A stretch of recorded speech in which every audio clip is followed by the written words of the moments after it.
What up, y'all? Welcome to the Frame of Rhyme podcast brought to you by Alpha House and To The Top Music Management. I am your host, of course, Kmrn. King me right now, kill me right never. And we got Juan Shot in the building. What's good with Yes, sir. What up, Cam? How you doing, brother? Oh, man, same crack, different stove. I'm still here. Yeah, that's what's up, man. Shit. That's good.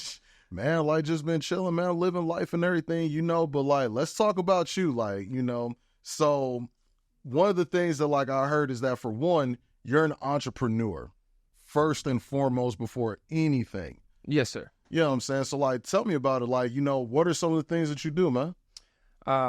So I do a lot of marketing work Okay. for businesses. My main thing is I do signs. So Okay. Storefront signs, lit signs, mainly murals. I paint hand-painted letterings, hand-painted signs, logos. I do window splashes for holidays. Okay. Mainly storefront stuff to get attention and get foot traffic and businesses. Small businesses mainly. Yeah. I have some big corporations that do use my services. Oh, that's good. Yeah. That's cool.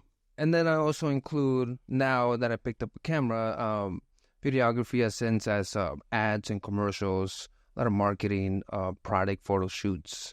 But not only that, I help artists promote their music. Okay. Music videos, recaps, concerts, and stuff like that. That's cool, man. Jack of all trades, that's great. Yes, you know? Okay, so what made you want to get into the marketing thing, with marketing businesses and everything? I paint signs is what I grew up with my dad. So okay. He painted signs. It's how he raised us. So it's not more of the sense of what got me into marketing. It's more of just I was already doing signs. Before that, I sold cars for 15 years. So okay. When I decided to leave the corporate world, I said, I'm going to just do my signs. And it was strictly hand-painted signs. Okay. But because I was dealing with a lot of businesses, a lot of new stuff started coming up where I didn't do as far as printing or wrapping cars or wrapping windows for businesses. Gosh. And I had to learn to keep up with the business because hand painting was going away. Yeah. Not a lot of people do that. Now they do digital prints, they do banners, which is cheaper, faster, and stuff like that. Yeah, got to evolve and, be more efficient and everything as the times change and whatnot. But do you still have those clients that actually prefer for, your handmade work? Oh, yeah. And I try to stay consistent in that because above being an entrepreneur and video and marketing, stuff like that, I hand paint. That's what I love to do. I grew up painting. My dad raised us on it. So it's a tradition that I love to continue going on. But because, again, those being in that sense, it brings opportunities for me to evolve, opportunities to grow, and opportunities to help promote and help other businesses grow, which is mainly what my dad would teach me to do. We're here to help these small businesses promote and have an image like they're competing with the big businesses. You know what I mean? So they can attract the traffic and keep up with them and give them the chance. And even when it comes down to pricing, it's like you help them out in the price because they're just starting. They want to make it. Yeah. And marketing and promoting is one of the stuffs that they need. You know? So when it comes to small businesses and helping them grow, I make sure that I'm not greedy. Yeah. You know what I mean? I make sure that I help, and the main purpose is to give them traffic. Let people know that don't know about them, know they exist. That's what I tell my clients. My services aren't for the people that already know about you. Yeah. The people who already know about you, they're already your clients, whether they're your family or whether there's a customer that just drives by every day or they come in. My work is mainly to attract people that don't know about you, create new opportunities, bring in new traffic, new foot traffic, new calls, drive by and oh, I like that, or it attracted my attention. Hey, I'm going to stop by next time, or call and make an appointment. You know what I mean? Sick. So that evolved into being in conversations where oh, I don't need a hand-painted sign, but can you do this? Okay. And I don't need this, but can you do this? Yeah. You know what I mean? And as entrepreneurs, we don't say no. At all. You can't. I don't know how to do it, but I have the means to get it done. Yeah. And now with YouTube University, it's you just can't pass out on an opportunity, you know what I mean? Especially as a go-getter. Oh, yeah. This is what you want. You want people knocking and asking, and then you figuring it out. Yeah. You know what I mean? And fucking up, obviously you fail, and this is something I don't know how to do. I didn't know how to design. I didn't know how to print. But because customers don't always want hand-painted signs, Yeah. I had to learn about Adobe Illustrator and graphic design. I didn't go to school for it. I just sat in front of my YouTube and I had the programs and I got to work. I'm saying, like, YouTube has literally been like the greatest educational tool for all entrepreneurs. I'm saying it really has. You know, like if you don't know something, you know, you don't just have to spend tens of thousands of dollars, like, you know, to go to school, sit in a classroom and learn something, you know, from someone else. You can literally just go on YouTube for free. And yeah, and it only shows that you don't have to. Yeah. I have an 18-year-old daughter and she's in between. I want to go to college or I want to do my own thing. Yeah. You don't have to. But now YouTube and the internet gives us more of an opportunity, a fighting edge. Yeah. You know, whereas like you don't need a college diploma to make it. You really don't. You know what I mean? You just need to have the drive and make sure you're in the right places at the right time and open yourself to new ideas and new people. You know what I mean? And can college make it better and easier? Absolutely. You know what I mean? A diploma and stuff, but it's not always the answer. Exactly. That's what I tell my daughter. It's not always. Some of the richest people in the world are either college dropouts or didn't go to college. Literally. Or didn't go through that corporate world. You know? Especially nowadays, there's young, or the creators or influencers that are making tons of money. On millions. And it's like they don't even think about school and stuff, you know what I mean? But can it help? Yes. But is it necessary? No, because now we have such a far reach. Right. I mean, depending on what you're doing, I'm saying, if you're trying to be a doctor or a lawyer, of course, you got to go to school. Yeah. But everything else, for the most part, you know, like you just learn it on your own. So, I mean, I would say YouTube has served entrepreneurs so well. And like, you know, not just a teaching tool, but also a marketing tool, like just being that outlet to help teach and for people to advertise themselves. Yes, very much so. Oh, yeah. So, like, I heard you say that, like, you know, you've done murals and everything, like, before. Like, have you done, like, where have you done, like, murals here in Arizona? I've been in a lot of places. There's a lot of cities that hire me to do murals. And my murals don't think like crazy art graffiti murals or like realism and stuff. It's more lettering stuff. So it's a lot of logos. But Panda Express has hired me to do a mural for them, and it's like it was a 15-foot panda in their drive-through. That's insane. So I've done stuff like that, which is like big corporations. Yeah. Or I've done little mom and pops things. I don't know anything that I can think of the top of my head that you would know, but I know there's a theater, I think in Chandler, called Look. It's called Look Cinema. It's super dope. But they did a grand opening, and they hired me to do their logo and the big concrete wall they have on there. Okay. A lot of people that drive by there were like, "Oh, bro, that's the sign you did." And so those are the murals of mine. There's like mechanic shops that hire me to put their names and stuff. That, you know, those are the type of murals that I do. It's like mainly marketing. Yeah. You know, not like the art scene where it's like graffitis or characters and stuff like that. I wish I could do stuff like that, but it's not the type of murals. And I got to clarify, because when people say murals, they think like full art. Yeah. You know? Okay. I feel that, you know. All right. So, like, I heard, like, for one, the way I met you and everything, you know, before finding out everything else that, like, you know, you do, you know, I've seen you with a camera and everything, you know, that, and, you know, just seeing you at events, like just shooting everything. Yes, sir. You know, like just getting things like on camera and whatnot. Like I've seen you at the AZ Hip Hop Fest, you know, like just getting footage of the artists while they perform and everything like that. You know, would you say videography, even if you yourself would not categorize yourself as a videographer, has it, you know, helped you more as like being a driver to drive your own marketing business? Absolutely. Yeah. That videography has definitely set me apart from a lot of other businesses such as mine. Yeah. But also it's helped me grow into a different type of market. Okay. So videography wasn't a service that I offered at the beginning. Yeah. But when I picked up a camera, it just started developing, and I just happened to know certain people that were in music studios, and that's where we met. I think it was at Deep Root Studios with homie Enzo. Yeah. And that's where I would kick it, and it was a Okay. thing where I was going through a divorce, and I picked up a camera as a way to like keep myself distracted, kind of like not be all depressed and whatnot through the process. And then the homie Enzo and the homies at Deep Roots, like Ryan, they offered me a place to come learn, get away, sit here with the camera, just be a fly on the wall, don't bug anybody. But, they offered me a place and an opportunity to get distracted, but also to like grow. You know what I mean? So then that's when I started meeting artists like you guys and different, promoters and different people, dancers, where they're inviting me to like, hey, you have a camera, you do some pretty dope shots, do you want to come pull up in here? So then it introduced me to a different world where I'm like everywhere, like you said, catching as much as I can with my camera.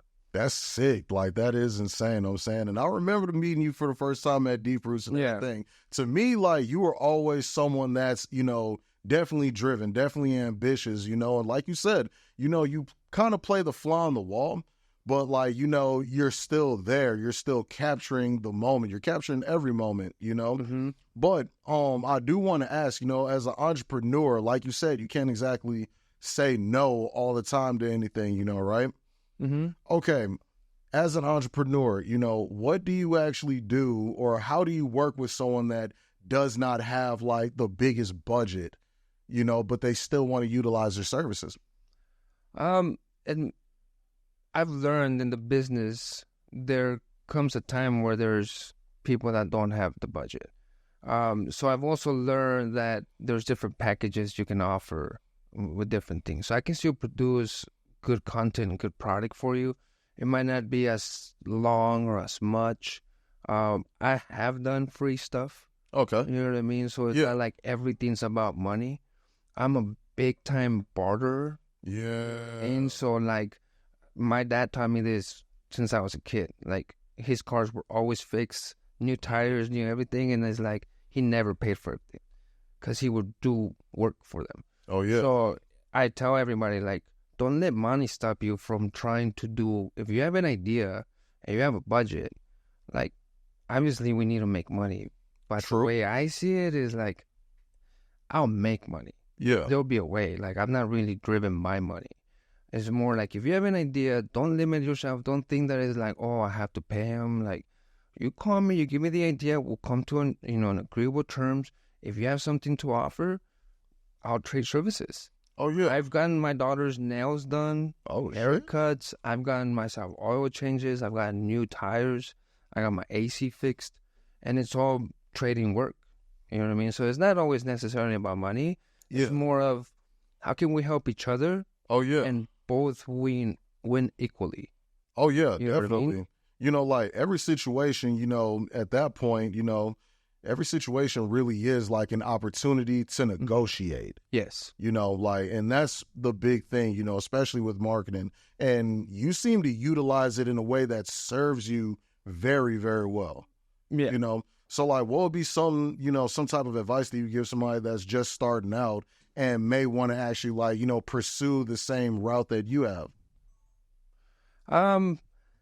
It's hard. The type of advice that I would give is just not to be led by greed. And there's a lot of money to be made in the business that I'm in, or this kind of thing brings. There's a lot of opportunities to make sure that you can come up. Yeah. You know what I mean? Like a one-time thing. Okay. Which is great. But if you want to make it a long-term thing, it's more about your reputation and what you're really serving for the culture, for the people, for the small businesses that you want to see them grow. Oh, yeah. And the way I see it is, if I'm there, this is what my dad taught me. If you're there for when they're growing and you help them, like when they make it, they'll know who was there to get them to that level.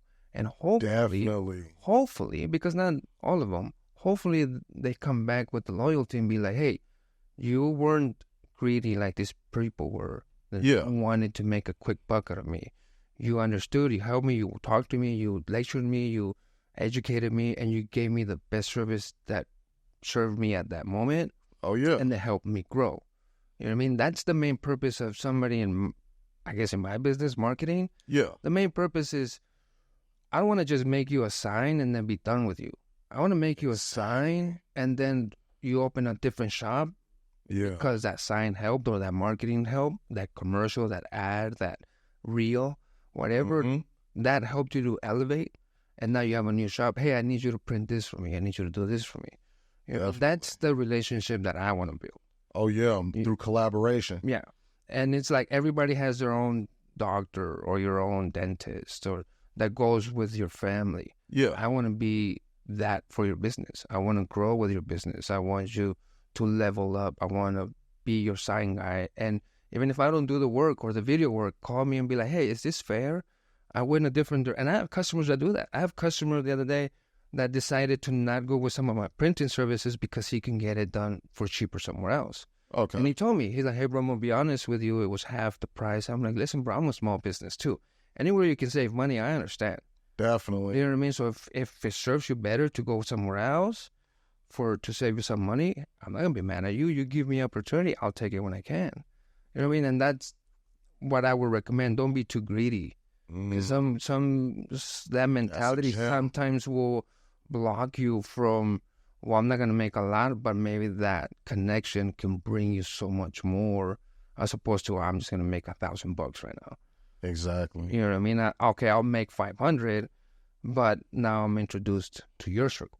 And then they introduce me to their circle. Yeah. And that's how a network should work or should grow. Definitely. You know what I mean? Oh, yeah, definitely. That, and I wanted to ask too, you know what I'm saying, because I heard that you are starting a fundraiser, you know? Yeah, it's a fundraiser I've done a couple times. Okay. So it's my 4th time doing it. Nice. Okay. And it's a fundraising event that helps a local organization. So the main thing, what I do is I ride my bike. So I love riding my bike. Okay. So I do long distance bike rides, and then I promote it as an event for people to donate. I find a local organization with this year is Maggie's Place. It's a women's shelter, and they help women that are going through bad times or drug addiction or bad relationships that they're kind of running away from, and they have kids. Yeah. They shelter them, they help them grow, they help them get back on their feet, how to get jobs and, be sober and stuff like that. So that's amazing. Yes, thank you. And admirable. That's what they do. So this year I chose them to be the organization I will fundraise for. Okay. What I'm going to do is I'm going to ride my bike from downtown Tucson to downtown Phoenix, which is about 131 miles. In return, I'll ask people to either donate stuff or obviously money. There's GoFundMe's, there's PayPal's set up. And then I'm going to have an event on the 19th of April at downtown Phoenix at the Grand Art House. Okay. 1501 Grand Avenue. Yeah. From 5 to 10 p.m. It'll be like a block party. So we're going to have live music. DJ, not live music. Live painting, a DJ. There's going to be vendors. There's going to be music. There's going to be art. The Grand Art House is a small warehouse with shared artists. Okay. So there's about 8 artists in there that do from graffiti to murals to Native American art or jewelry. Yeah. So there's a bunch of artists in there, and they're open their studio space for us to come and look at some of their art. But that is so in return to try to help the community. Yeah. I was talking to Carter in this trip we took for a job this weekend, and I was telling them, like, we spend as entrepreneurs, as some people, that we don't rely on a paycheck. Yeah. We spend, if anything, all year chasing money. You know what I mean? We wake up, it's like, I need to make this much money today, or, I'm not going to make it. It's like, we're not relying on the paycheck. Yeah. So we're literally chasing money 365 days out of the year. On days off, on families' birthdays, on vacation. It doesn't matter. We need to either be available or not make money. Yeah. So the way I see it is, I don't want to completely devote my time the whole year to money. So I want to make something where I don't necessarily make money because it's not what that's about. Yeah. But I might invest my time and help make a difference to where it's like money's not the return. Like, I don't want it to be about money. Oh, You know yeah. what I mean? So all the donations, everything that we make, except for the vendors, whatever the vendors make on the event, they keep, but Mm-hmm. everything else goes straight to donations Okay. for the event. Now, I got to make it very clear, I don't donate any money. Hey. My biggest thing, the reason why I do this is because of big corporations where they take donations and then they pay their payroll or they make money out of it. I don't like that, and I'm not going to like inspect them on what they do. Yeah. But what I do is I reach out to local organizations, Yeah. and then I ask them, what is it that you need? A lot of the people will give you a list. They'll say they need blankets, pillows, feminine products, they need shampoos, they need toilet paper, diapers, anything that you can think of as a parent that you would need to raise a kid. Oh, yeah. All of that is welcome. So what I do is all the donations I get, all the vendor fees or sponsor fees that I get, I use it to buy. They make me a list, and I buy everything on that list, and then I go and I take these things to them. Yeah. You know what I mean? So it's like we're doing the work, we're making a difference, but I'd rather do it this way than to do all the work, give them money, and then maybe somebody's paycheck gets paid with that. I mean, I don't want that. I want to make the difference to the people that are actually in need. That's admirable. So that's one of the reasons why it's not about money. It's just about this time out of the year, I'm going to put it to where, yes, I'm spending my time. Yes, my time is valuable. We all know that as entrepreneurs, but it's like, I love money, like I love to make money, but I hate money. Like, I hate what makes people greedy. It makes people like try to take advantage of other people. And, I'm saying. You know what I mean? So before I do this in a way to hold myself accountable to where like, okay, I'm chasing money a year, but it doesn't have full control of me because I can still do things and be satisfied with not making any money and still helping somebody else. Making a difference. Yeah. And that's what it's mainly about. Yeah. Like, that's great, and honestly, you dropped a lot of gems, just talking about like what you do and how you do it and everything. And I gotta say, I'm more than just impressed, and as I already held you in high regards, but it's through the roof now for what you're doing. Bro. Appreciate that. Yeah. I mean, for you to be able to like, you're an entrepreneur and everything, and you're actively doing things to make a difference. Like, what would be something that like, you suggest even to a big corporation, that way they, kind of let go of the greed and be more willing to help the community out, because look at the time that we're in and everything that's going on with the economy now in the U.S. It's hard for me to give advice to especially corporations. Yeah. The way I view life and how I think, bro, we're all in our own journey. Okay. I'm not better than anybody, and nobody's better than me. I don't have answers. This is just my journey. This is just what I'm doing for what feels right to me. Yeah. Some people disagree. Some people will be like, hey, well, I got to make money if I'm going to put time, which is fine. I don't think that there's nothing wrong with that. You got to value your time. Yeah. You know what I mean? So advice to give to other people, like, or corporations, it's just more, the way I see it is put yourselves in their shoes. Mm-hmm. But the way, mostly like, I see my parents in some of these people. Yeah. I see my dad in some of these people, or my grandma. Okay. They're just trying to make it, even if they're young, even if they're not old. But I see the drive and the sacrifice, and I'm going through it, so I kind of can relate to it. Yeah. You know what I mean? So it's, again, to answer your question, I don't know what advice to give, because I don't feel like, oh, I got all the answers. Okay. But it's more of just do what feels right to you. I mean, if what feels right to you is to take advantage and make money, and you can sleep at night and be truly okay with that, who am I to tell you that you're wrong? You know what I mean? Like, it's not really my part either to say that or to tell anybody you're doing wrong, do it this way. Okay. You know what I mean? So I wouldn't really say I would give or come up with advice, but more just, I guess, do what you feel's right. I feel it. Yeah. Like, face yourself in the mirror. You know what I mean? At the end of the day, it's like, right? I got to face myself. whatever society thinks, whatever anybody else wants. At the end of the day, I'm the one who's going to have to deal with anything that I did through the day, whether it was good, bad, or indifferent. I'm the one dealing with it, not my mom, my dad, my daughters, my ex-wife, and nobody is. I feel it. Okay. Strictly me at the end of the day. When we're talking to ourselves, when we're that inner voice or that in the mirror, you know what I mean? Like, are you holding yourself accountable? Oh, yeah. You know what I'm saying? Like, definitely. and that's how I view things and see it, I guess. Oh, I feel it. And I'm saying, like, definitely, like, you're an admirable person. I'm saying you're a person of golden character from what I can see. That, and from, you know, your story and everything, it sounds like you were just born and, you know, taught to have that entrepreneurial spirit. So I definitely want to give a huge shout out to your father to, you know, for instilling that in you. Yes, sir. You know, because we don't have a lot of, you know, like people that actually do that for their kids. They just say like, hey, go to school. You get done with high school, whatever, go to college, you know, get a good job. Like, no, you need to be able to, like, you know, be willing to take the risk and actually bet on yourself and be that entrepreneur, you know. So definitely big shout out to your father for instilling that in you. Yes, sir. Yeah. I agree with you 100%, but also my father instilled that in the artsy part. Yeah. He's the one painting, but also to give credit to that type of energy is my mom.